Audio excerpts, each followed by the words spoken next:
This episode of Swindled may contain graphic descriptions or audio recordings of disturbing events which may not be suitable for all audiences. Listener discretion is advised. Only 3 days earlier, these same people were streaming out of the capital in their tens of thousands as the rebel forces neared the suburbs. Despite the bloody cleanup on the streets, Uganda today has the best chance of instituting a stable government since independence. This is a long, complicated story, so let's start here. January 26, 1986, the day Yoweri Museveni was sworn in as president of Uganda after a successful coup d'etat sent the country's former leader, Tito Okello, fleeing north to Sudan just 6 months after Okello had staged a coup d'etat of his own that toppled President Milton Obote. Museveni, a military officer and leader of the National Resistance Army, promised Ugandans a more stable government and a return to democracy. The National Resistance Movement, I think, is a clear-headed movement with clear objectives and with good membership.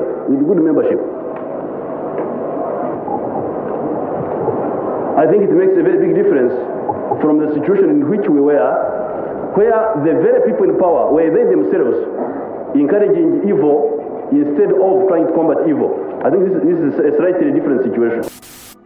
Not everyone was happy about the regime change, to put it mildly, especially the Acholi people in northern Uganda, and the feeling was mutual. President Museveni blamed many of the country's problems on the Acholi, whom many considered less evolved than their southern compatriots. The Acholi people had been resistant to authoritarianism and colonialism ever since the 19th century, when the British attempted to, quote, civilize them. That resistance would continue. Museveni's rise to power ended a 6-year civil war, but started another one. Numerous rebel groups began to emerge in opposition to the new government. One of these was the Holy Spirit movement, led by Alice Lakwana, a self-described spirit medium who preached to her followers that they could overthrow Museveni's administration without firing a bullet. Alice and her group would reportedly, quote, walk headlong into blazing gunfire, singing songs and holding stones they believed would turn into grenades. Surprisingly, in 1987, the Holy Spirit movement soldiers were mowed down by the Ugandan army 80 kilometers outside of the capital of Kampala as Alice Lakwana fled to Kenya. Rising from the ashes of the Holy Spirit movement, however, was another prophet, a distant relative of Alice's actually, who pieced together his own rebel group that would develop into what would ultimately become known as the Lord's Resistance Army. This self-anointed new liberator of the Acholi people was a former altar boy in his mid-20s who could barely spell his own name, Joseph Kony. But who needs literacy when you have magical powers? Joseph Kony didn't need to read books because he could read minds. It was rumored he could make himself invisible, control the weather, and cure disease. Kony received premonitions from God via spirits who, he said, visited him in dreams. Is Joseph Kony a god? Is he a god? Not God, but he has a spirit. How many spirits does he have? 3. 3 spirits? Yes. He's like a prophet. He can see it. He can see things before they happen. Yes. And are you suggesting that the spirit enters inside him and gives him knowledge? Yeah. He cannot be killed? Yes. I'm sure. Can be killed. It's impossible to kill Joseph Kony? Yeah. Kony's mission for the Lord's Resistance Army was to overthrow President Museveni and install a new government based on Christianity's 10 Commandments, all while violating every single one of them. As his militia's resources and local support diminished, Kony began plundering the very people he claimed to be fighting for. In the early 90s, he and his army retreated into the dense forest of northern Uganda and lived there, only to emerge without warning to instill terror in the villagers and take whatever they might need. And what the Lord's Resistance Army typically needed or wanted was children. They would raid the local schools and use a rope to tie students together in a single file line, dozens at a time. The kids would be led into the bush, forced to walk for miles, carrying an impossible load of loot the LRA had stolen from the burning village they had been forced to leave behind. If the children refused or lagged, they usually received a swift machete between the eyes. The even more unfortunate were carved into examples. The LRA would use razor blades or knives to cut off noses, lips, or ears, and send the disfigured back home as a warning to anyone who dared to try. Back at camp, the little boys were brainwashed, abused, and molded into soldiers. They were handed guns they could barely lift and were forced to the front lines. Sometimes this meant murdering their own mothers, raping their own sisters, or eating their own fathers. The little girls abducted by the LRA were forced into sexual and domestic slavery. The militia commanders would pick out their favorites and make them their wives, plural. Any attempt to escape was punishable by a violent, sometimes torturous death at the hands of their loving husbands and his minions, a fate that many deemed preferable to the day-to-day LRA life. When I was 14, I was given to a commander as his wife. What was he like? Was he good to you? How was he to you? Rag. He was bad. When I didn't want to sleep with him, he'd beat me, and he'd force me to sleep with him. It was the same for all the girls. In response to the LRA's reign of terror, the Ugandan government rounded up the Acholi people and moved them into camps for their own safety. An estimated 1.8 million people, or 90% of the entire Acholi population, were forced to live in one of these camps. The living conditions were beyond squalid. 800 people shared a bathroom. There was hardly any food, no way to farm or support themselves. Disease ran rampant. The World Health Organization estimated that there were 1,000 excess deaths per week in the Acholi region during this time, and yet for many, it still felt safer than sleeping at home. In a day, we cannot fear, but in a night, we can fear. At night, we can fear those rebels. Yes. Oh, for me also, I fear to sleep at home. Every night, a horde of children, later dubbed night commuters, would walk for miles to these camps or other public shelters to avoid being abducted by Joseph Kony and his army. In some cases, this practice backfired. As it turns out, a room full of children was an easy target for the Lord's Resistance Army and the Ugandan army, who were actively committing many of the same crimes. These unspeakable horrors continued for years, as Joseph Kony and the LRA wandered like nomads through the bush. Clashes with the militaries hunting them would temporarily weaken the rebels, but they always regrouped. And whether it was premonition or the practice of dressing up like a woman to blend in with his more than 50 wives, Kony would always slip away undetected to continue his war. By 2006, the United Nations estimated that Kony's war had accounted for more than 10,000 murders and more than 60,000 abductions, including 30,000 children. But after almost 20 years, not even Joseph Kony was sure what he was fighting for. Overthrowing the Ugandan government was a pipe dream at this point. The LRA was too small, too ill-equipped for that to be a realistic possibility. In fact, Kony wasn't even in Uganda anymore. He and his army started looting villages and poaching elephants in the Democratic Republic of Congo, South Sudan, and the Central African Republic, just trying to survive another day. Maybe it was time to lay down the arms and walk out of the bush. Southern Sudan's regional government is hosting peace talks between Uganda's government and representatives of elusive Ugandan rebels, the Lord's Resistance Army. The UN say this is one of the world's most neglected humanitarian crises. Peace talks between the LRA and Uganda's government began in the summer of 2006. Joseph Kony showed his face in a public setting for the first time in years. He denied being a terrorist. He claimed all the evil things being said about him were government propaganda. The LRA had never abducted, raped, or murdered innocent civilians. Kony lied. Because we are all brothers, we are all Christians, we are all black, we are all Africans. That is why I'm also talking to you. So I want you to know very well that we, the LRA, we want peace, and we agree for what you are going to say to us.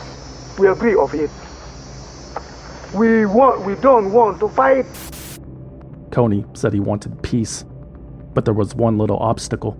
A year earlier, the recently established International Criminal Court in The Hague, Netherlands, had indicted Kony and 4 of his top commanders for war crimes and crimes against humanity. Kony demanded that these warrants be rescinded before he would sign any type of treaty. The ICC refused.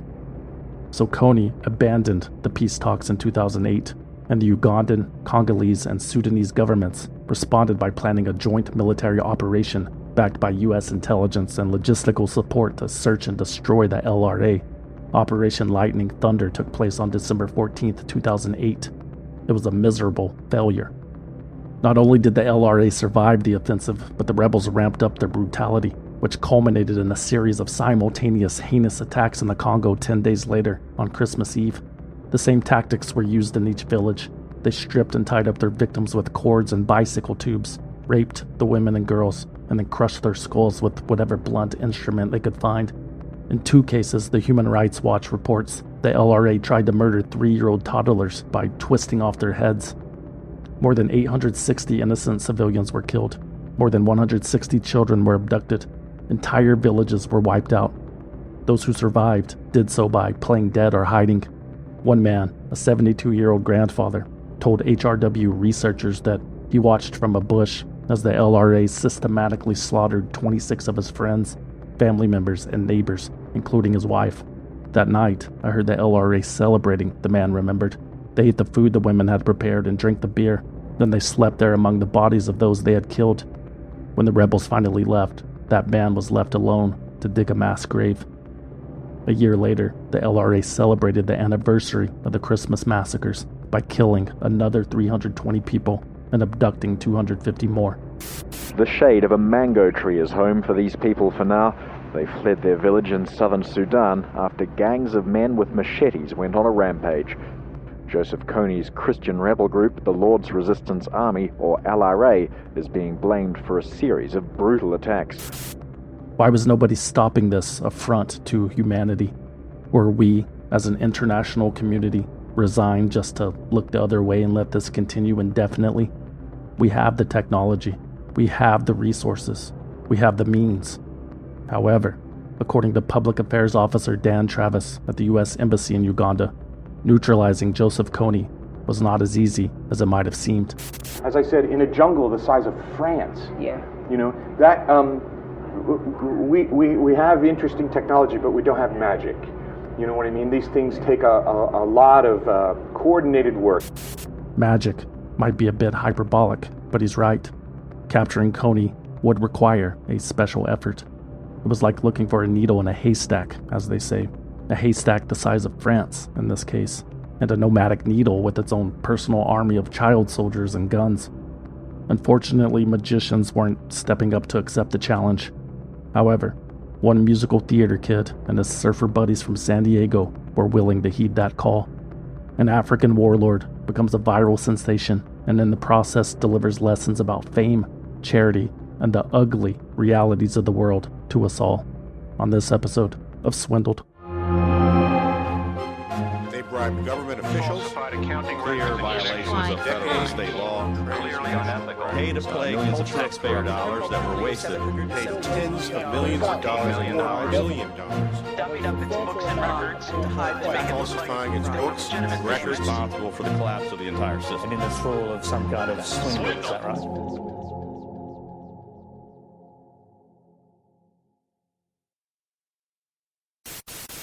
It has always been the dream of Paul and Cheryl Russell to raise a generation of children that love God with all of their hearts and use the arts to make a difference in the world.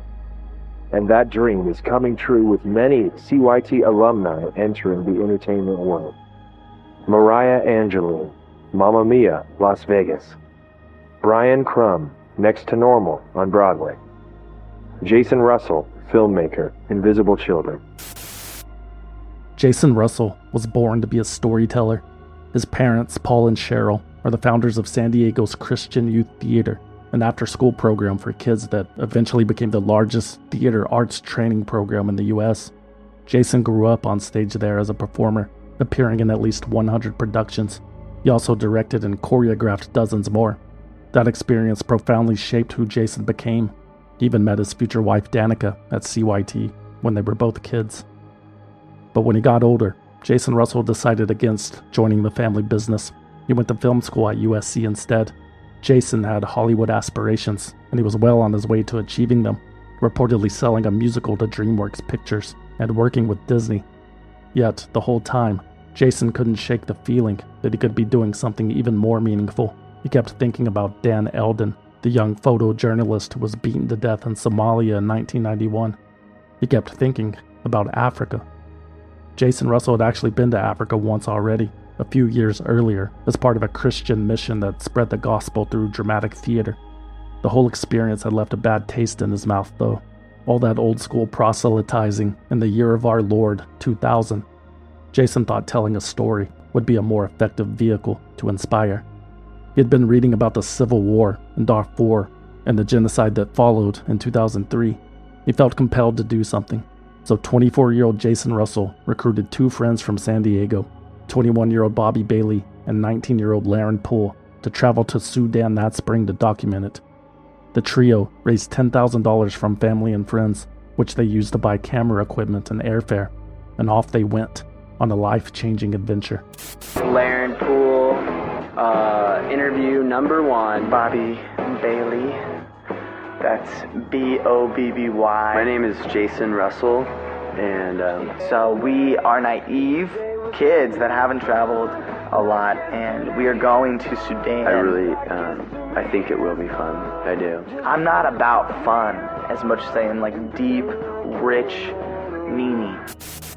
Once on the ground in Darfur, the boys found nothing but intense heat and boredom.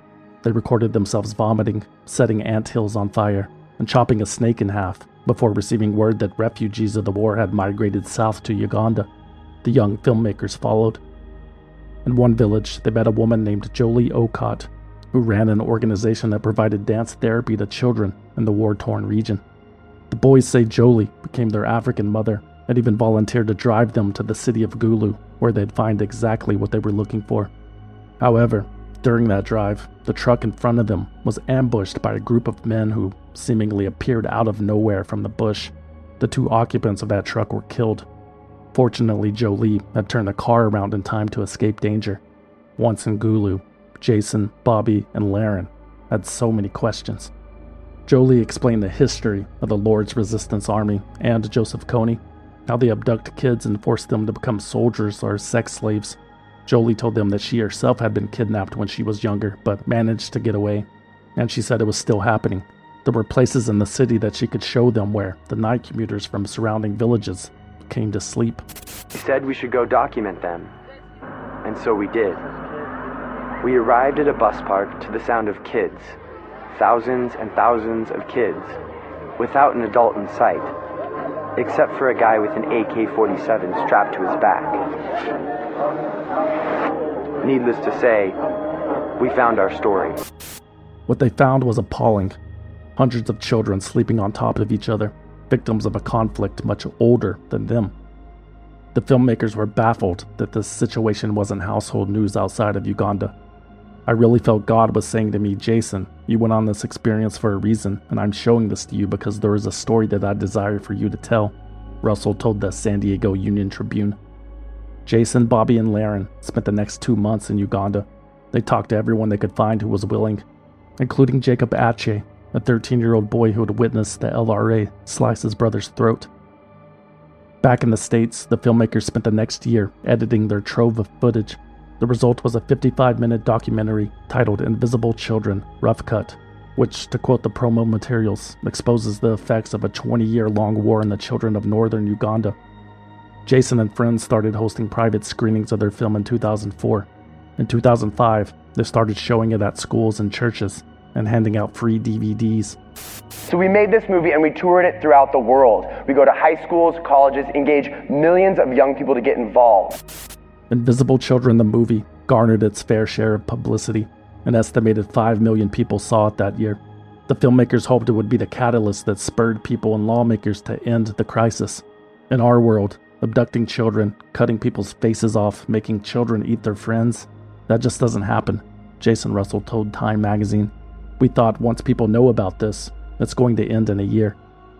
And he was right, at least in the sense that people were motivated after seeing the film. Young people especially. So many of these kids at the screenings would ask what they could do to help. Who do they need to talk to? Where do they send money?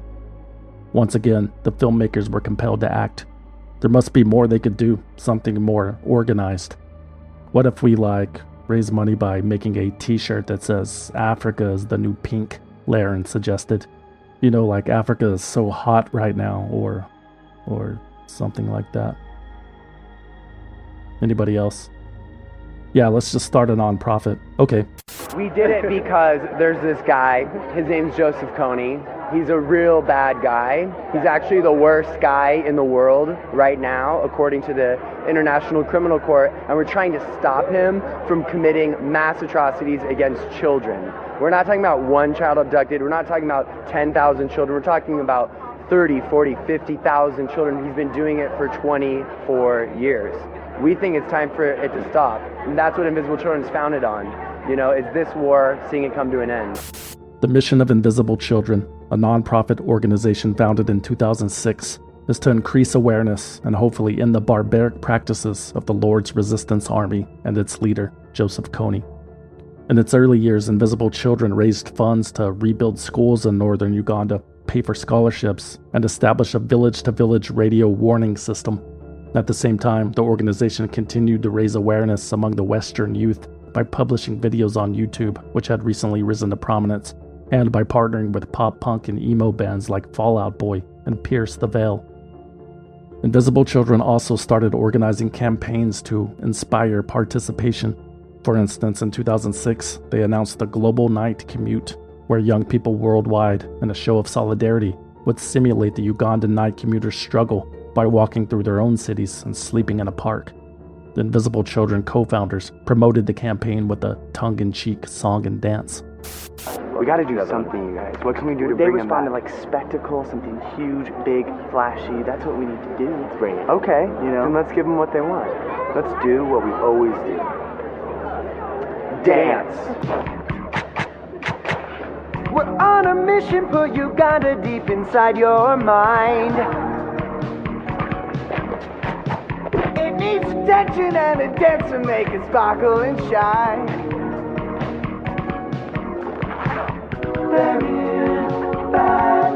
We gotta shake it up and break it up. We'll end the war without a gun. We're not qualified. We need to congregate and demonstrate so one day we can celebrate. We are here to change the world. Gonna change the world. The success of the Global Night Commute, which engaged 80,000 people in 100 cities, paved the way for future campaigns.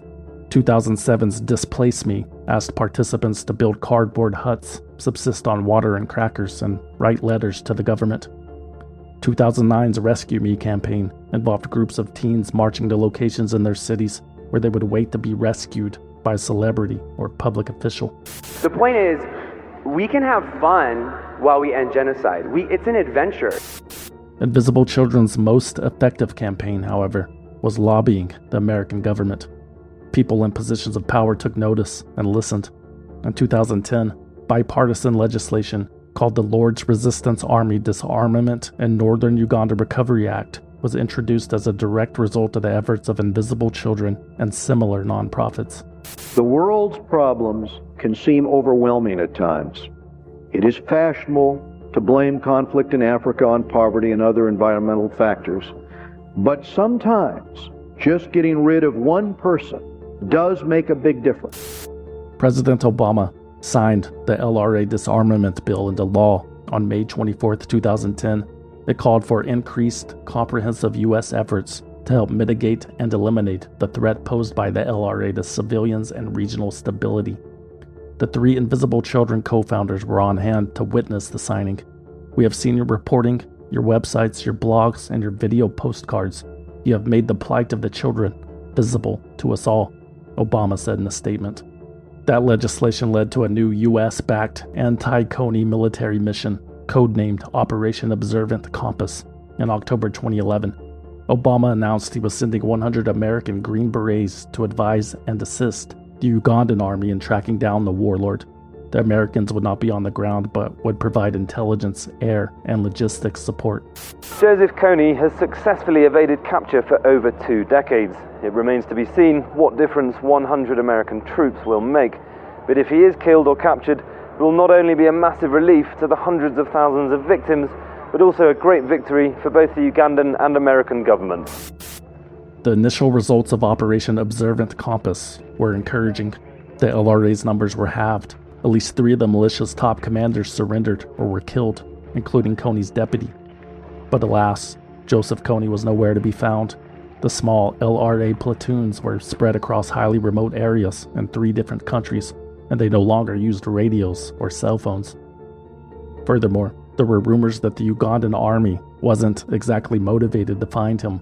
A report in Foreign Policy magazine quoted a U.S. official who claimed Ugandan soldiers often stopped short of ambushing Kony's army because they believed he had special powers.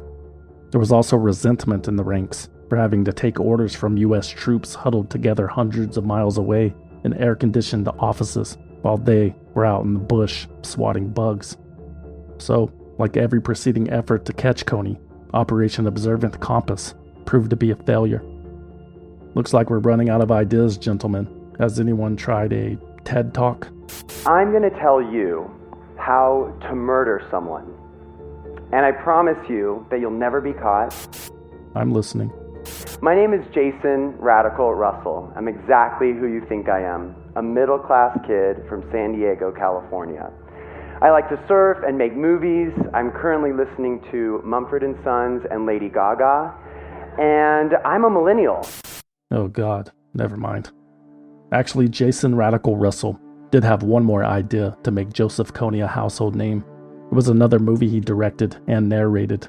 It would be Invisible Children's 10th film, but this one was much more visually striking, especially at the time. Nothing is more powerful than an idea whose time has come, reads the initial sequence before cutting to footage of the birth of Jason's son, Gavin. So the thing is, my son Gavin I've never really explained to him what I do. He knows I work in Africa, but he doesn't know what the war's about or who Joseph Kony is. So I'm going to explain it to him for the first time. For the next 30 minutes, Jason Russell details the history of the LRA and Joseph Kony, interspliced with footage from his trips to Africa and conversations with his now 5-year-old son. The film depicts the sharp contrast between the life Gavin Russell will be afforded versus the life of a child in northern Uganda for no other reason than where on earth they were born. This has been going on for years. If that happened one night in America, it'd be on the cover of Newsweek. Russell also revisits the heartbreaking footage and story of Jacob Ache, the Ugandan child the Invisible Children founders met on their initial trip to Africa. Years before Gavin was born, the course of my life was changed entirely by another boy. And who's this right here? Jacob. Jason says he made a promise to Jacob and everyone like him that he would do everything in his power to stop Joseph Kony and the LRA. Everything in my heart told me to do something. And so I made him a promise. And we are also going to do everything that we can to stop them. Yes. Do you hear my words? Yes. You know what I mean? Yes. Yes. We're going to stop them. It's obvious that Kony should be stopped. The problem is 99% of the planet doesn't know who he is. If they knew, Kony would have been stopped long ago. The film ends with a call to action. Make Joseph Kony famous. Share the video. Use the hashtags. Spread the message to athletes, movie stars, politicians, and billionaires. And donate to the cause. In exchange, supporters would receive a Kony action kit that contained 2 bracelets, a t-shirt, stickers, posters, etc. And then on April 20th, 2012, they would cover the night, a mass awareness spreading campaign where volunteers would meet at sundown and blanket their towns and cities with Kony-related media, and they wouldn't stop until justice was demanded on every street corner. Start making Kony famous today, but all of these efforts will culminate on one day, April 20th, when we cover the night.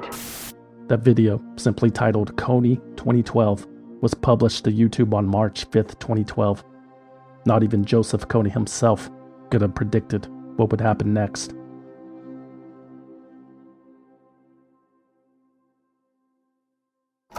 The following is a paid advertisement for the Swintle Valued Listener Rewards Program.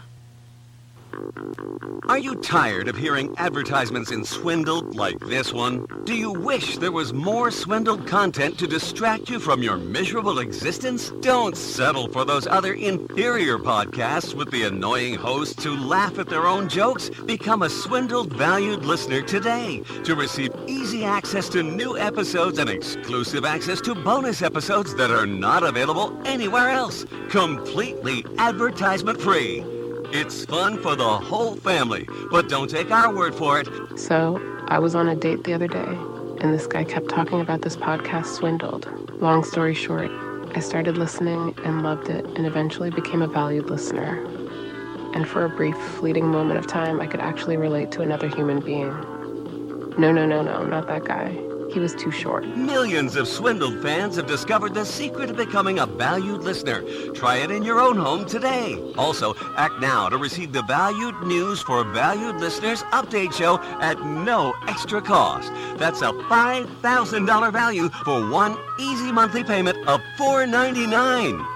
Go to valuedlistener.com to sign up using Spotify, Apple Podcasts, or Patreon. No long-term commitments, satisfaction guaranteed, foreign currency accepted, cancel anytime. Please, just give us your money.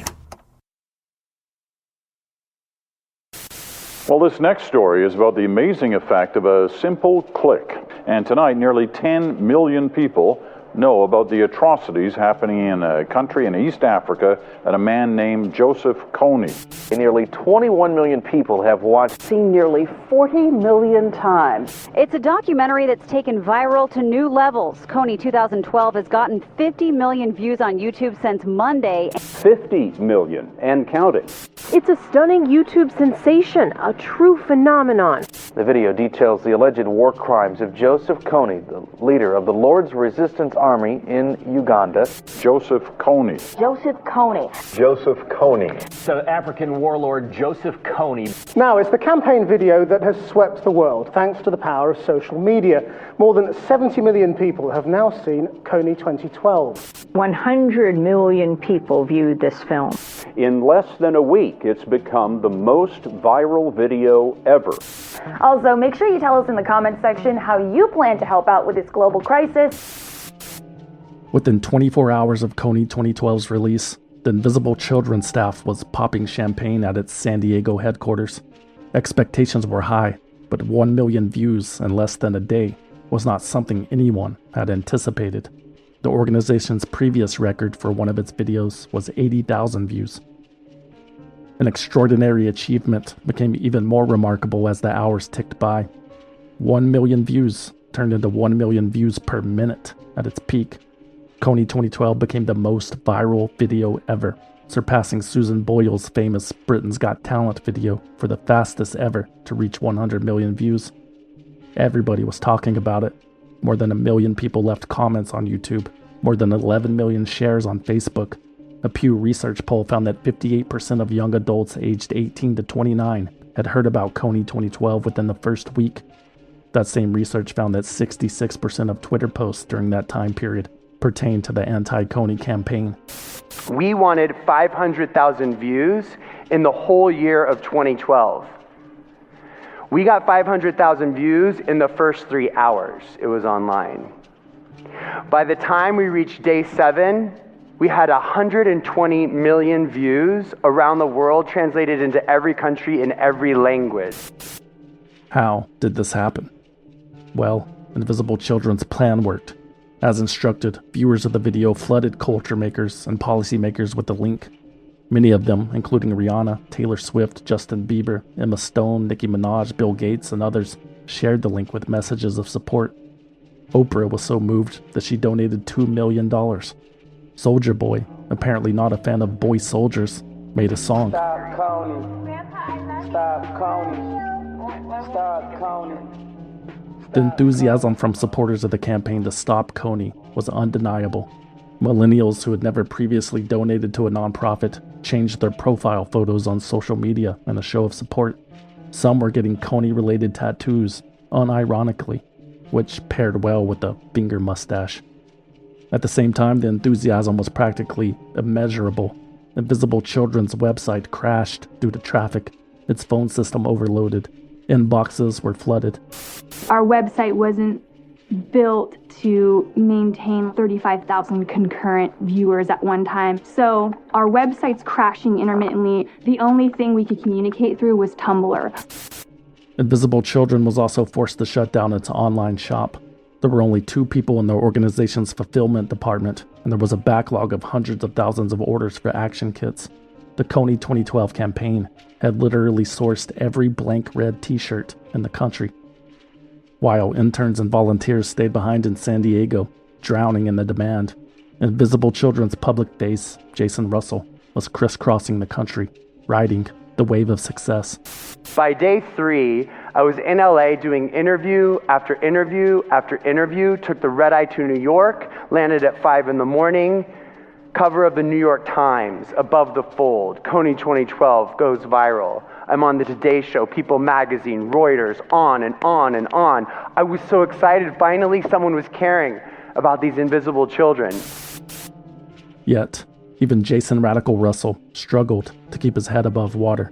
The days were long and began to blur together. Interviews would start at 3 a.m. and finish at 9 p.m. But it was all worthwhile and relevant to Invisible Children's goal of spreading awareness about the atrocities taking place in Uganda.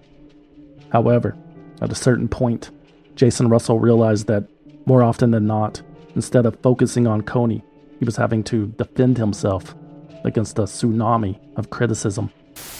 But the organisation behind the campaign has come under fire over claims it lacks financial accountability and that it's oversimplified the story of Kony and the conflict in northern Uganda. So are we seeing a new form of social activism, or is it all just a slick marketing campaign?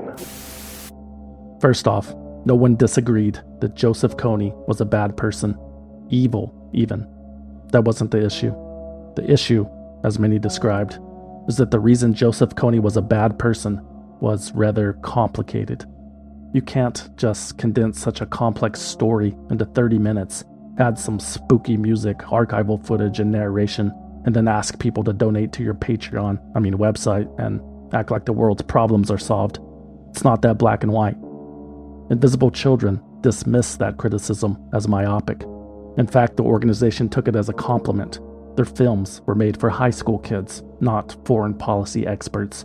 Simplification was the whole point. It definitely oversimplifies the issue. This video is not the answer. This is not the answer. It's just the gateway into the conversation. And we made it quick and we made it oversimplified on purpose. Steve Jobs, said, simplicity is the highest form of sophistication. And it's really hard to make something simple.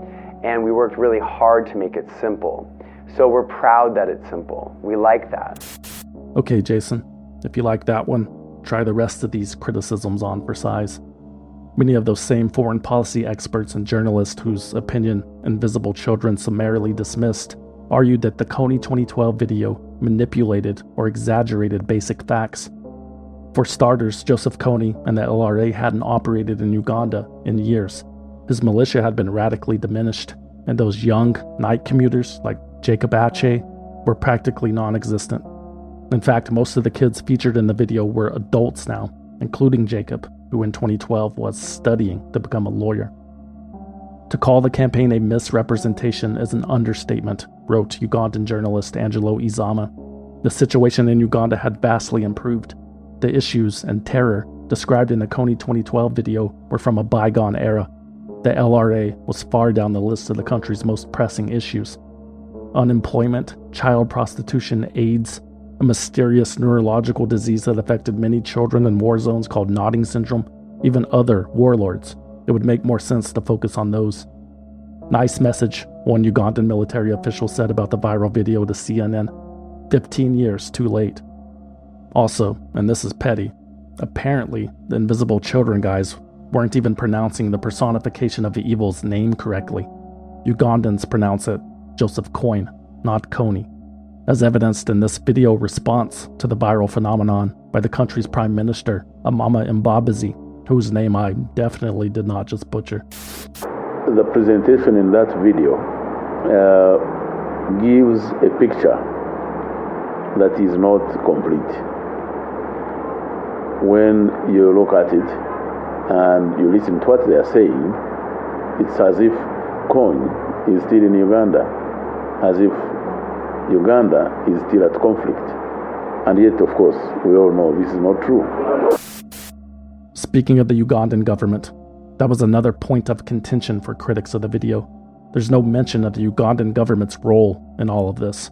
Their strategy of forced displacement for the Acholi, the incompetent counterinsurgency, the corrupt leaders who perpetuated the war to keep military costs high and their pockets fat.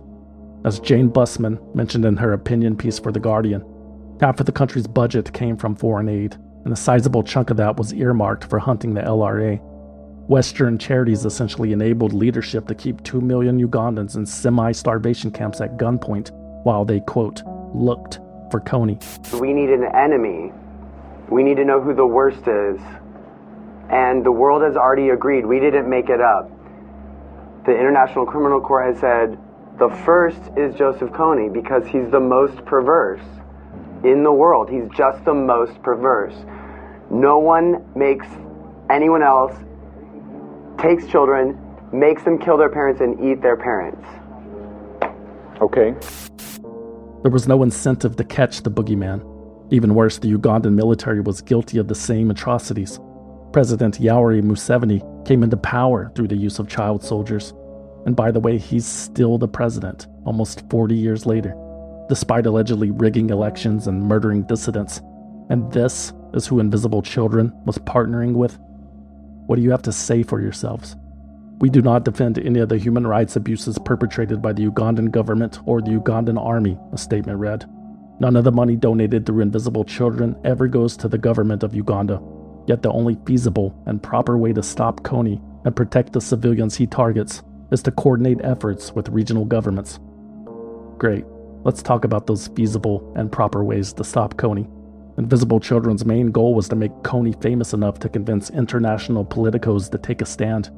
If you want to catch Kony, I can't think of a dumber thing to do, J. Peter Pham, an Africa expert at the Atlantic Council, told USA Today. For one, it was insulting, like wearing an Osama bin Laden t-shirt after 9/11. 2, an awareness campaign was a waste of time, money, and compassion. Those resources could be better utilized at home and overseas by more mature organizations for more effective solutions, rather than inspiring some teenagers to step over homeless people to hang Kony posters in the subway. Most offensive, however, was Invisible Children's push for additional militarized intervention. Historically, the LRA hadn't responded kindly to such threats. The mere suggestion could have Kony sharpening his machete and putting additional African lives at risk. But the way the Invisible Children are campaigning, to me, is wrong. I don't support military activities. I don't support military action to bring Kony out of the bush because of one problem. Military action will bring a lot of problem to civilians themselves. You know that if 2 elephants fight, it's the grass to suffer. Civilians in Uganda and Central Africa may have to pay a steep price in their own lives so that a lot of young Americans can feel good about themselves and a few can make good money, wrote Adam Branch, a professor of international politics at the University of Cambridge. In elevating Kony to a global celebrity, the embodiment of evil, and advocating a military solution, the campaign isn't just simplifying, it is irresponsibly naive, regional expert Alex DeWall told the BBC. To add more fuel to the backlash, a 2008 photo resurfaced of Jason Russell, Bobby Bailey, and Laren Poole posing with the Sudan People's Liberation Army while holding AK-47s and RPGs. Admittedly not a great look, but the Invisible Children founders said the photograph was a joke, taken during a prolonged period of downtime during peace talks. Whatever, the damage was done. If you don't believe me, let's ask the northern Ugandans, the people most affected by Joseph Kony and the LRA, how they felt about the film. For many people here, the video is simply puzzling, but as the film progresses, puzzlement turns into anger. We wanted to see how our local people were killed. Correct. So these are all white men. These are feelings different from northern Uganda. That is why sometimes Rocks are thrown, the screening comes to a halt, and the crowd scatters into the night. Kony 2012 may be the most watched video on YouTube this year, but it clearly doesn't resonate with many of the people it claims it's meant to help. Invisible children were called every name in the book. Warmongering narcissists who instrumentalized their own sons. Misguided white saviors who infantilized those poor, helpless Africans. Vice magazine said the organization was, quote, staffed by douchebags solely based on how they looked. Abercrombie's version of Jesus Christ. Arrogant, misguided slacktivists in love with commercialization, accomplishing nothing but selling the feeling of changing the world. But you know what? Business was good. A viral video entitled Kony 2012, which is about stopping the Ugandan war criminal Joseph Kony, has been branded as a scam by some, insisting it's just a publicity stunt to make money. While it's speculated only 30% of the money donated goes to Uganda, it says the majority of the other 70% goes to publicising the charity. Naturally, the spotlight shone on Invisible Children's finances. The nonprofit had generated $26.5 million from the Kony 2012 campaign in a matter of days. So, where was all that money going? Many wondered. Analyzing the group's past finances did little to quell concerns about potential profiteering. It was reported that historically, Invisible Children had spent a little more than 30% on direct services, meaning programs in Africa. The other 70% was spent on staff salaries, travel, and production costs, which seemed far from ideal. At the time, the NGO watchdog Charity Navigator awarded Invisible Children 2 out of 4 stars in its accountability and transparency category. So what is this? Some kind of scam or something? It wouldn't be the first time the organization had been accused of fraud. In 2010, Chase Bank announced a community giving contest on Facebook that would award a $1 million grant to a small charity that garnered the most votes. When Invisible Children won the contest, there were accusations of voter fraud. Change.org reported that many random users had been tagged in a photo claiming they had voted for Invisible Children, when in fact, they had not. To make matters worse, a video leaked of Jedediah Jenkins, Invisible Children's director of ideology, bragging about winning while taking pulls from a handle of vodka. I don't know if you heard this or not, Jedediah slurs in the video, but we won $1 million, $100,000 for Haiti, and $900,000 extra for me. I don't know if you heard this or not, but we won $1 million. So there's $100,000 for Haiti and $900,000 extra for me. For me. Get on the bandwagon. Hey, Africa is gonna come up in the world, you guys. Don't ever forget it. Look, I was obviously joking, Jenkins told the website RumorFix. Quote, who can drink that much vodka? Definitely not me. I'd die. It's clearly water. Jedediah said the video was a private joke for a coworker who was out of town when Invisible Children won the prize. He said that $1 million was used to fund school construction and scholarships in northern Uganda. Probably true, but when has truth or a sense of humor ever gotten in the way of a good smear campaign? You're not becoming rich off of these donations. Correct, yeah. Correct. All of Kony 2012 is under our nonprofit 501c3. 81% of our money last year went to programs. Okay. And it's not our money. We don't view it that way. We view it as the children's money because the youth of the world have funded this. Invisible Children resented the accusations of financial impropriety. The organization claimed that almost all of its donations were used to fund its objectives. It's true that its on-the-ground programs only comprised 1/3 of its mission, but it never billed itself as a traditional aid organization. Making movies and transporting volunteers to generate advocacy and awareness around the world were vital to its goals, and those things cost money, you know. Unorthodox, sure, but a scam? Far from it. This is Invisible Children's CEO, Ben Kesey. I think I understand why a lot of people are wondering, is this just some slick kind of fly-by-night slacktivist thing, when actually it's not at all.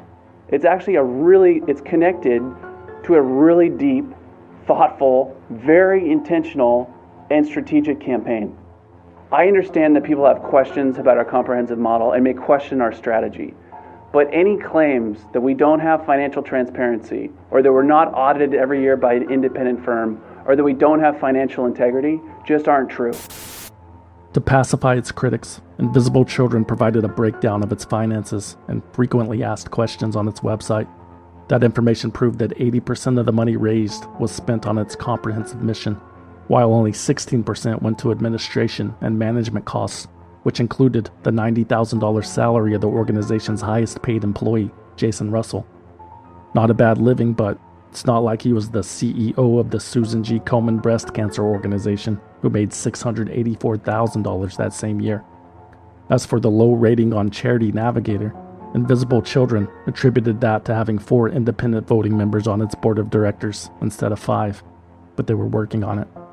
These types of growing pains were typical and should be expected of a rapidly growing nonprofit.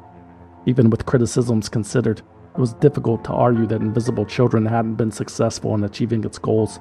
More people than ever knew the name Joseph Kony, especially among millennials who had never been this engaged about anything before. That alone was a stunning achievement for such a small, grassroots organization. Wait a second. Grassroots, you say? Some critics were not so sure. Let's rewind to the early days of Invisible Children, before the viral sensation of Kony, back when Jason, Bobby, and Laren were producing The Rough Cut, their first documentary. From who did they acquire their initial funding? Remember, they claimed they wrote letters to family and friends and received private donations. Let's ask again, this time with more scrutiny. According to Invisible Children's own website and financial statements, one of the organization's first and largest donors was the A1 Self-Storage Company. Quote, A1 Self-Storage was one of the original donors who helped the founders of Invisible Children travel to Uganda and make the documentary Invisible Children, The Rough Cut, which led to the creation of Invisible Children, Inc., the 510c3 nonprofit organization. The contributions of A1 Self-Storage have been crucial to the growth and success of Invisible Children. Very interesting. Why? Because A1 Self-Storage is owned and operated by the Castor Group, a family-owned, California-based development company with evangelical, fundamentalist values. The Castor family was one of the most prominent financial supporters of California's anti-same-sex marriage, Proposition 8, which passed in 2008, but was later overturned by the courts as unconstitutional. The Castors, through its various entities, had donated hundreds of thousands of dollars to Invisible Children in their early days. They provided the initial funding Invisible Children needed to launch its school rebuilding program called School for Schools. Many found it highly suspicious that the foundation focusing on the children in Uganda had ties to this evangelical group, even thanking Terry and Barbara Castor by name in its financial report. But, as Bruce Wilson of TalkToAction.org and Wayne Besson of Truth Wins Out have exposed, when it comes to Invisible Children's links to religious fundamentalism, that was just the beginning. In 2006, Invisible Children received $235,000 from the National Christian Foundation, a nonprofit that connects Christian donors to Christian causes. That same year, the NCF also donated to the Discovery Institute, the Family Research Council, Focus on the Family, Harvest Evangelism, The Call, and others. What do all of those latter organizations have in common? All extremely anti-gay, creationist Christian fundamentalist groups. What does this say about Invisible Children? Not much that it wasn't saying about itself. In 2007, the foundation submitted an application identifying itself as a ministry to join something called the Barnabas Group, a politically far-right Christian nonprofit that provides marketing, PR, and donor assistance for select cutting-edge Christian ministry efforts. The Barnabas Group is an environment in which ministries can come in looking for collaborative leaders who are going to partner with them, and the synergy that comes from those partnerships makes the contribution that they make go off the charts in terms of value and leverage. It's the best use of your kingdom time that I can think of. The Barnabas Group accepted Invisible Children's application that year, which listed its target audience as the youth of America, aged 15 to 25. Another ministry that the Barnabas Group worked with, all of which Barnabas claims on its website have been extensively screened, was the Family Research Council, which has been identified by the Southern Poverty Law Center as a hate group. Did Invisible Children have a hidden agenda, or were they just incredibly naive? Let's keep digging. The National Christian Foundation increased its donations to Invisible Children every year, and it was joined in its contributions by a growing list of fundamentalist groups, such as the Christian Community Foundation, Geneva Global, Provision, Circle Family Foundation, and more. At one point, Invisible Children even partnered with a for-profit clothing company with deep religious ties called Apollos Global to capitalize on philanthropic cotton picking. Uganda used to be supported financially by cotton until the war came in and destroyed their industry. But there's a high demand in the world for organic cotton. And that's where Invisible Children came in and saw a need. And we now employ thousands of farmers to produce cotton as a cash crop and export it for goods around the world.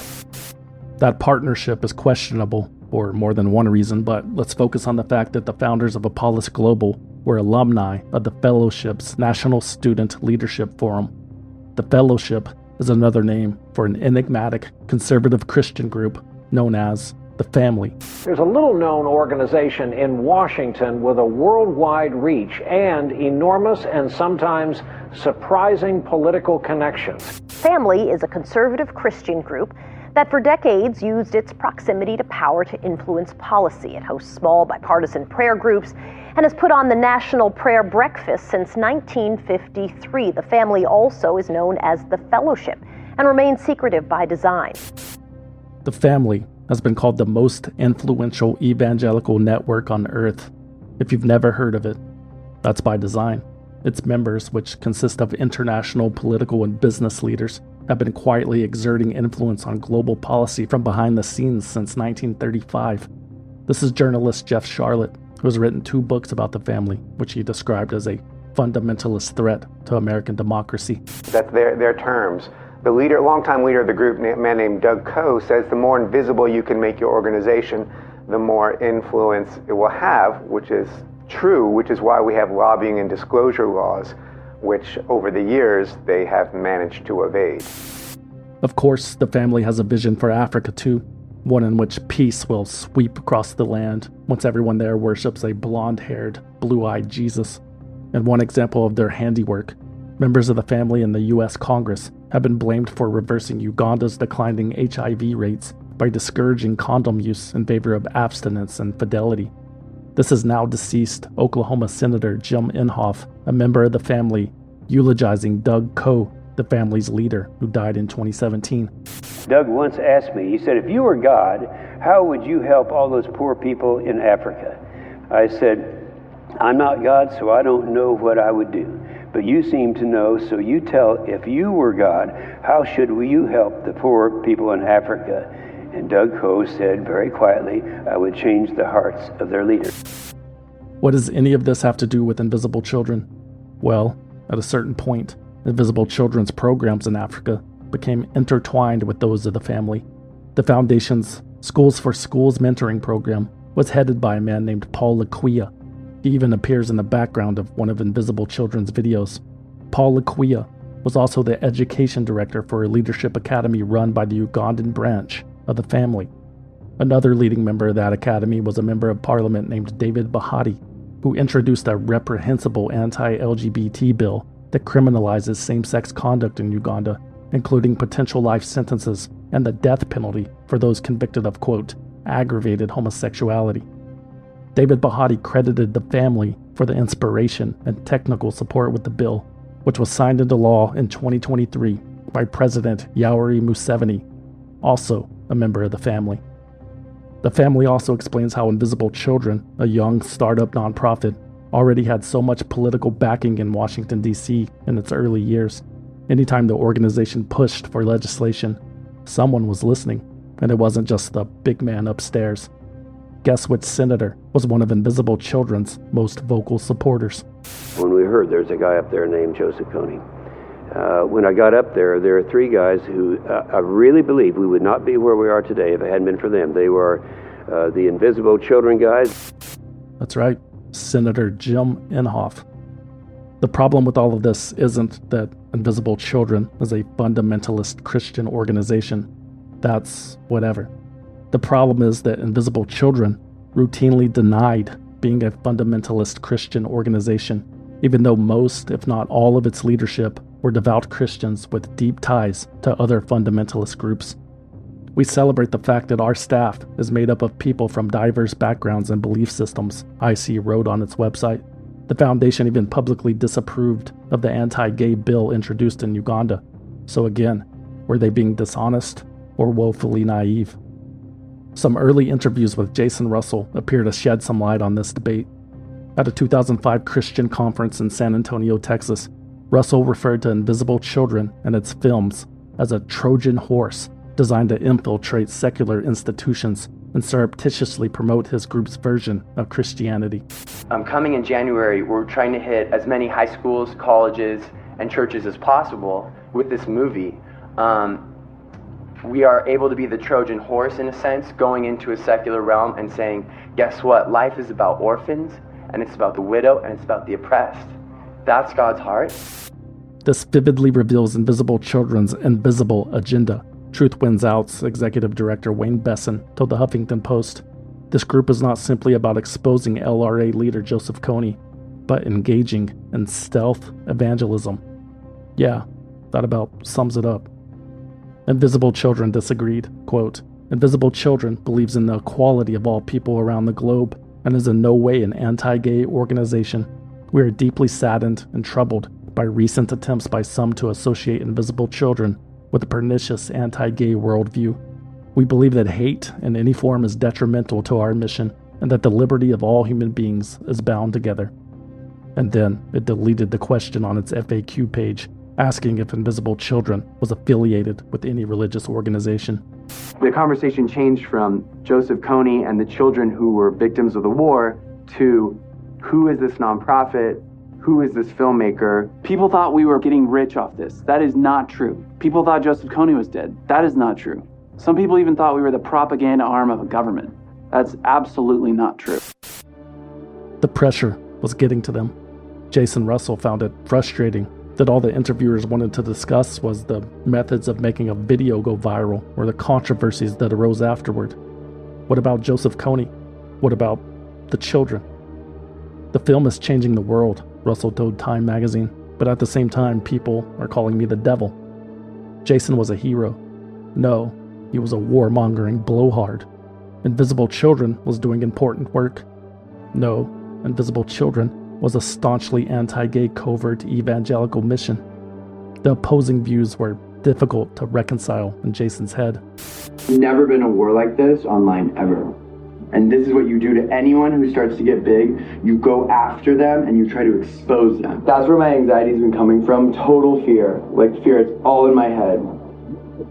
Yeah. And it's been so gnarly. Again, man, it's hard. You just sound really different. Like something's up. Like maybe we need to go and sleep. I know. I can't sleep. Yeah. A few days after Kony 2012 went viral, Jason Russell went home to his wife and 2 kids to catch his breath. He hadn't slept in days. His mind was racing. He felt like he had lost control. The whole experience was giving him PTSD, bringing him back to his middle school days when the kids were throwing food at him because he was the weird homeschooled musical theater kid. Danica suggested they escape to Palm Springs for a few days so he could recharge his batteries. That trip proved to be far from relaxing. Jason was immediately recognized at the pool and was asked for a photo. Back home in San Diego, Jason says he started hearing voices. They were telling him that he needed to get to New York in 12 hours to stop the war. "My mind couldn't stop thinking about the future," he later said in a TV interview. "I literally thought I was responsible for the future of humanity. It started to get to the point where my mind finally turned against me, and there was a moment that clicked. I wasn't in control of my mind or my body." Breaking news tonight on one of the filmmakers behind Kony 2012. That's the viral video about Ugandan warlord Joseph Kony. Well, the man behind it has been picked up by police and taken to the hospital today. An official familiar with the case confirms that Jason Russell, who you see there just on CNN last week, was found in his underwear running through the streets of San Diego yesterday, screaming and acting irrationally, and it appears it went downhill from there.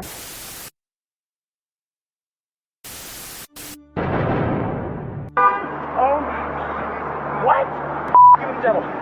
I talk to...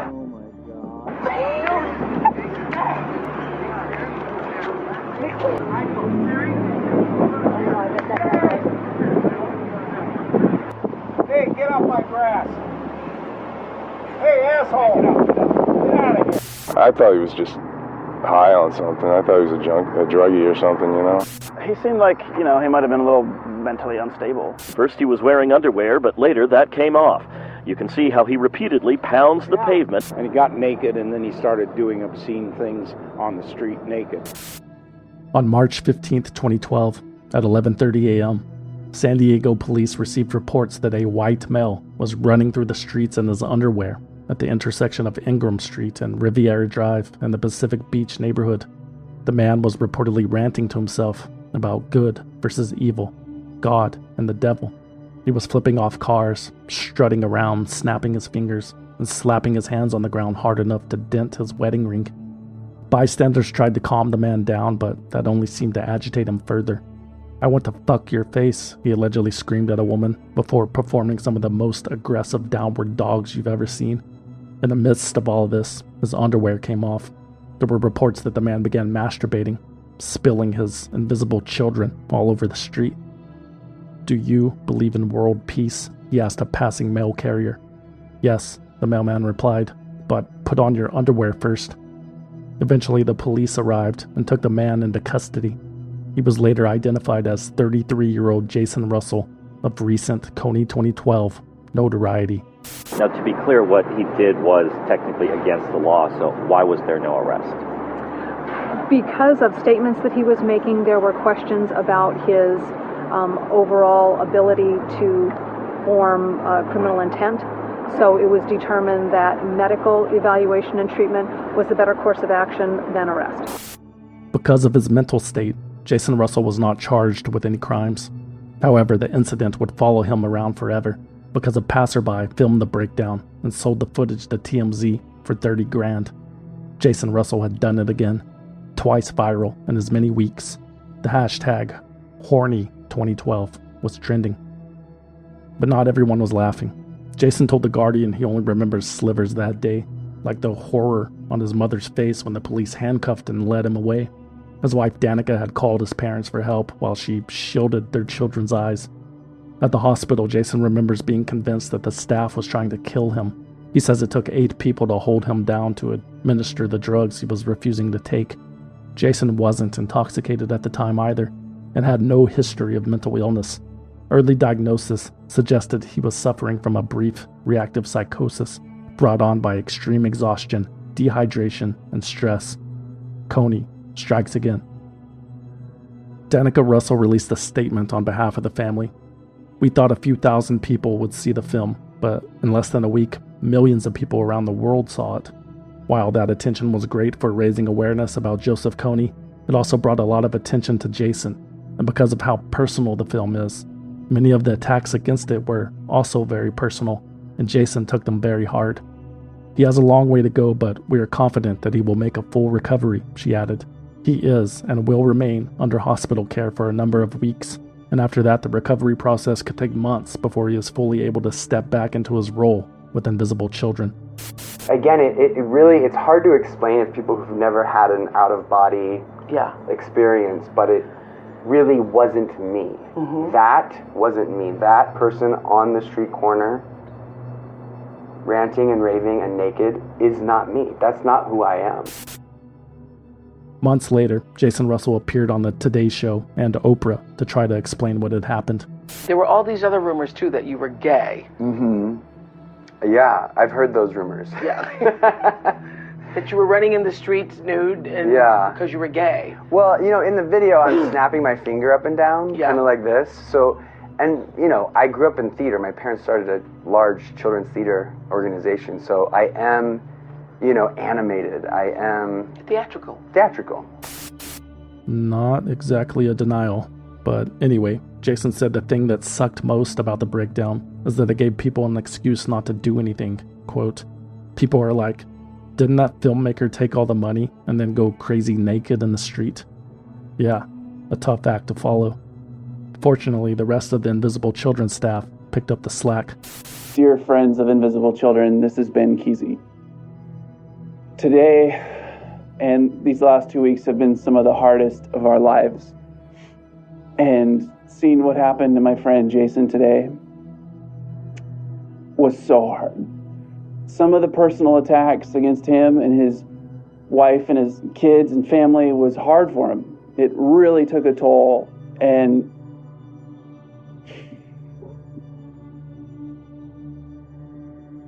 that guy changed my life, and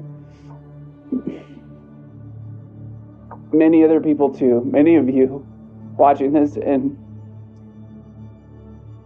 that's who Jason is, okay? And this mission, it's bigger than him.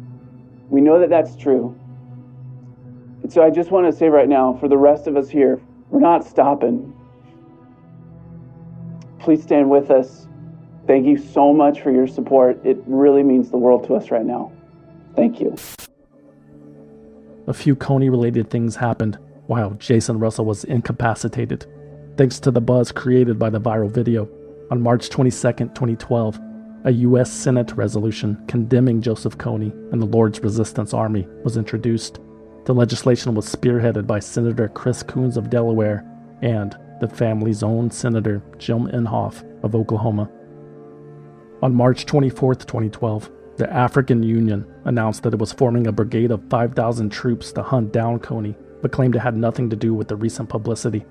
As predicted, when the LRA became aware of these planned military actions, it stepped up its own attacks, which according to the UN, led to 2 deaths, 13 abductions, and the displacement of 4,200 people.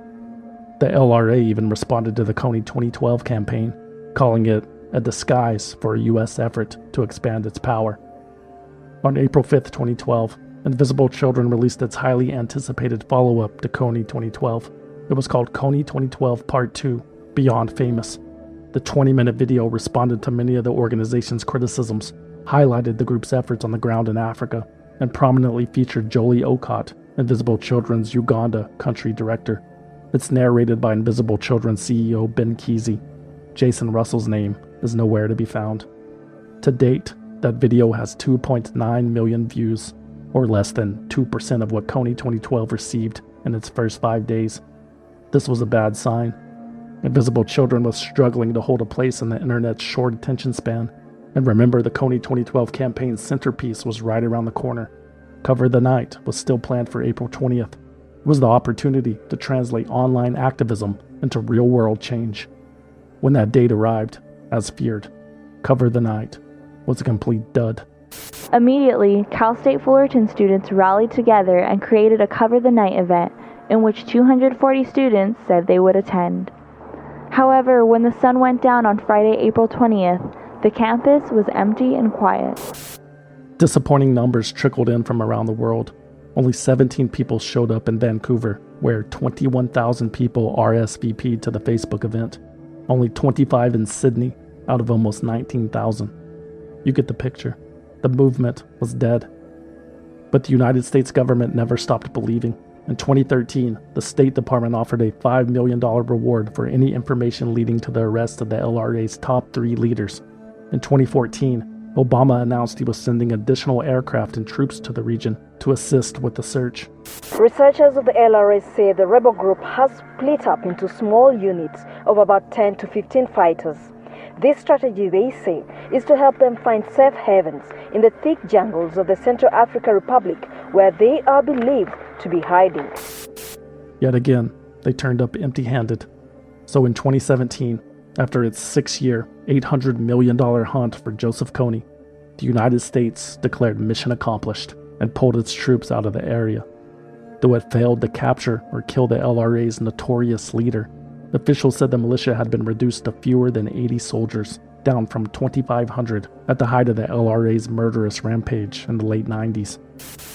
This operation, although not achieving the ability to get Kony himself, has essentially taken that group off the battlefield, and for the last several years, they've really been reduced to irrelevant. That number has dwindled even further in recent years. Many of the LRA's top commanders have simply walked away, including Kony's eldest son and presumed successor, Ali Kony, in addition to 2 daughters, another son, and a wife. It is believed that the LRA fighters, directly led by Kony, are the only active group remaining. They're reportedly hiding out in Kafia Kinji, a disputed area between South Sudan and Sudan. The International Criminal Court has scheduled a hearing for September 9th, 2025 to confirm the 36 war crimes and crimes against humanity against Joseph Kony. A lawyer will be assigned to him in his absence. Of the 4 LRA commanders indicted by the ICC, 3 are believed to be dead. The 4th, Dominic Ongwen, aka White Ant, surrendered in January 2015 because he said Kony planned to kill him. His trial in The Hague lasted 3.5 years. It was a unique case.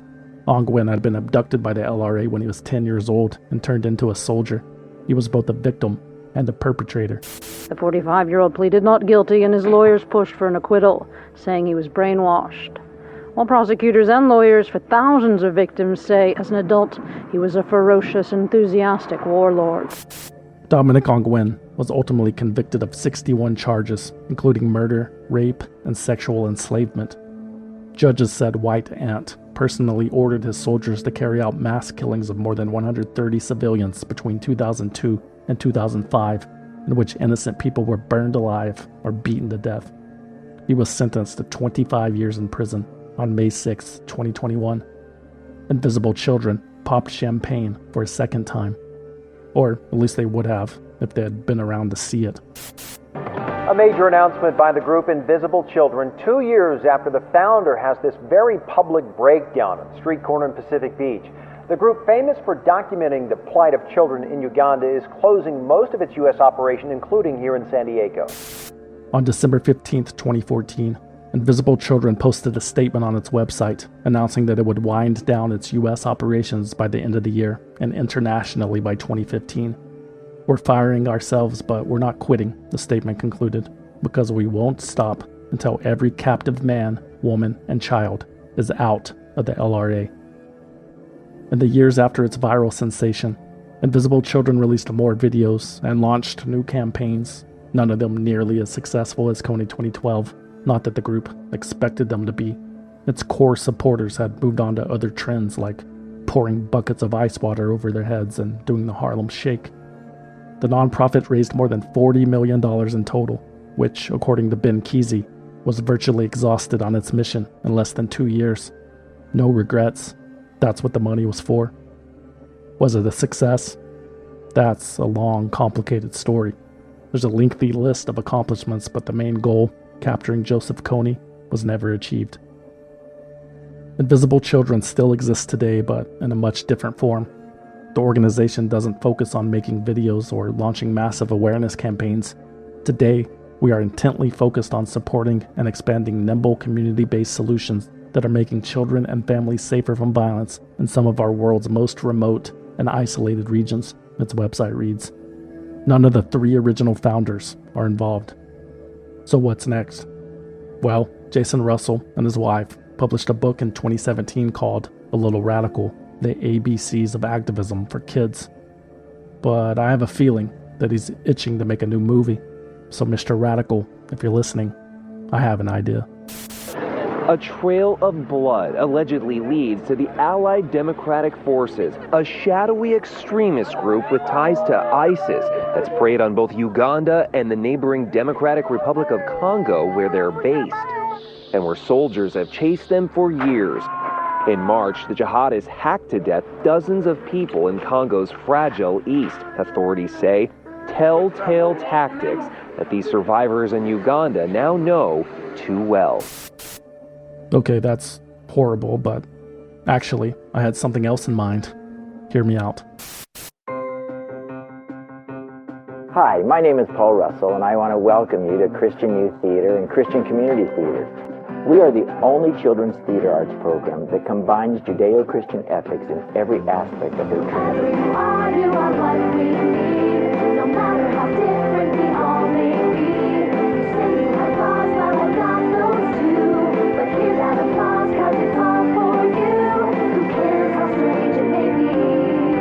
At CYT, we're awkwardly closer than family. Tonight, multiple former students of San Diego's Christian Youth Theater are coming forward with stories of sexual assault and misconduct.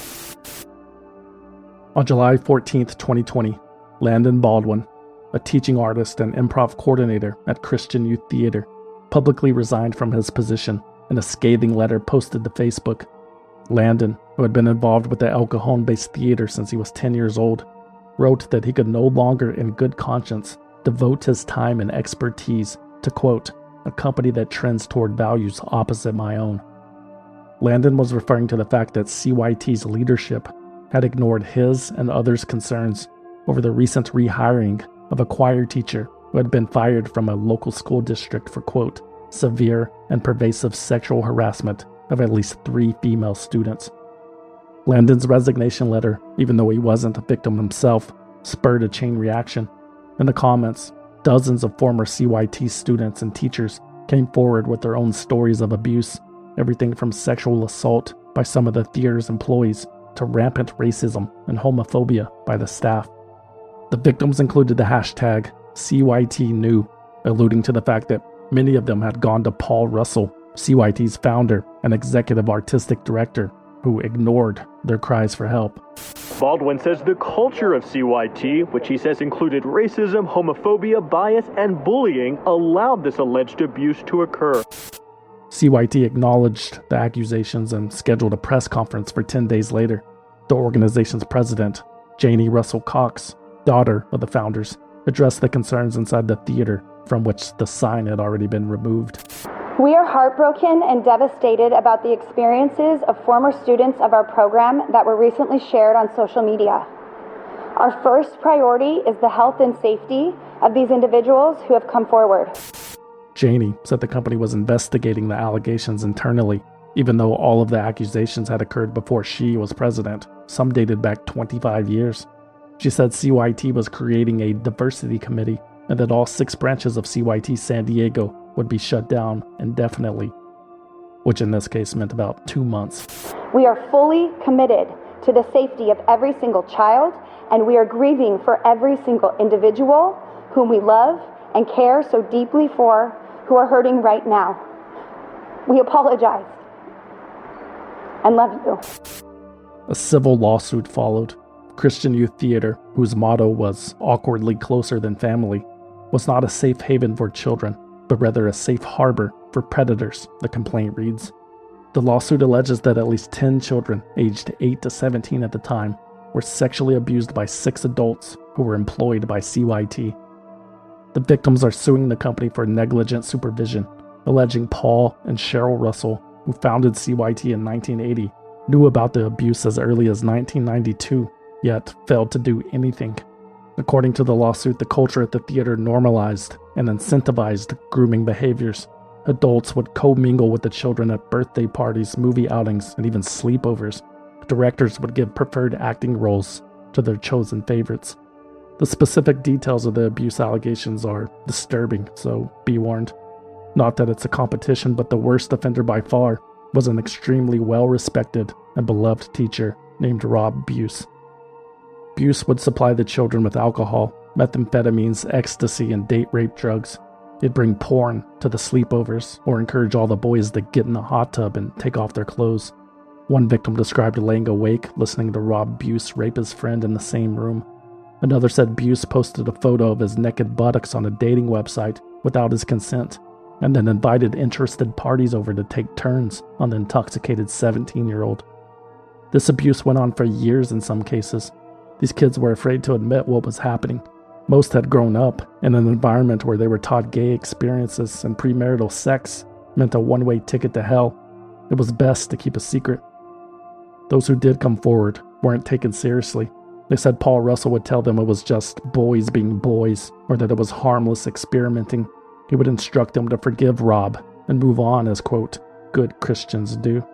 On the rare occasion when an angry parent showed up, Paul would assure them nothing happened, or they would be stonewalled by the company's lawyer.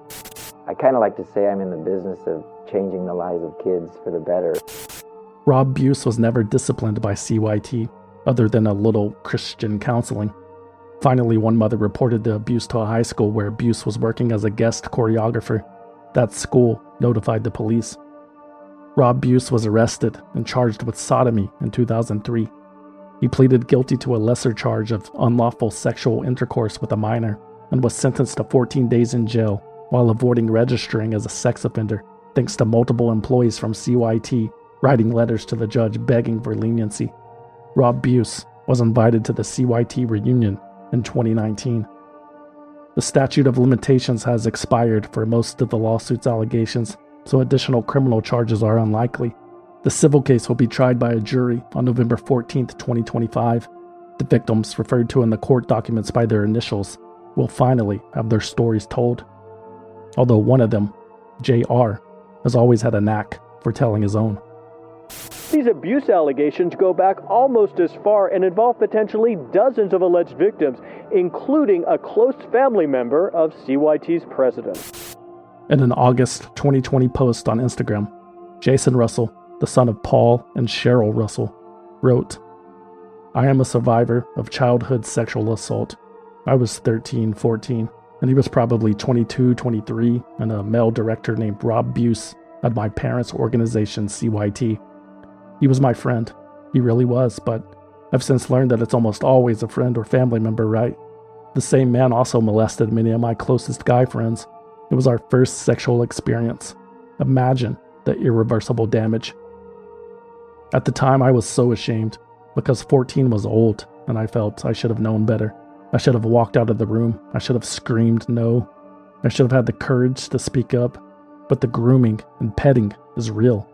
And paradoxical, because if it might feel good, it must also be your fault. After we finally came forward, we were immediately guided to forgive and move on, because that's what good Christians do." Jesus Christ. Poor Jason, ignored by his own father. Turns out, sometimes the most invisible child is the one in the mirror, staring back at you.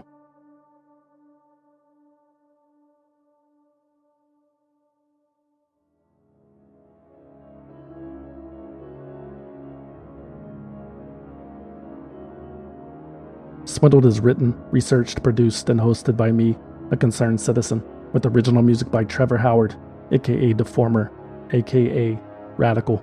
For more information about Swindled, you can visit swindledpodcast.com and follow us on Instagram, Facebook, Twitter, and TikTok at Swindled Podcast. Or you can send us a postcard at P.O. Box 2045, Austin, Texas 78768. But please, no packages. We do not trust you.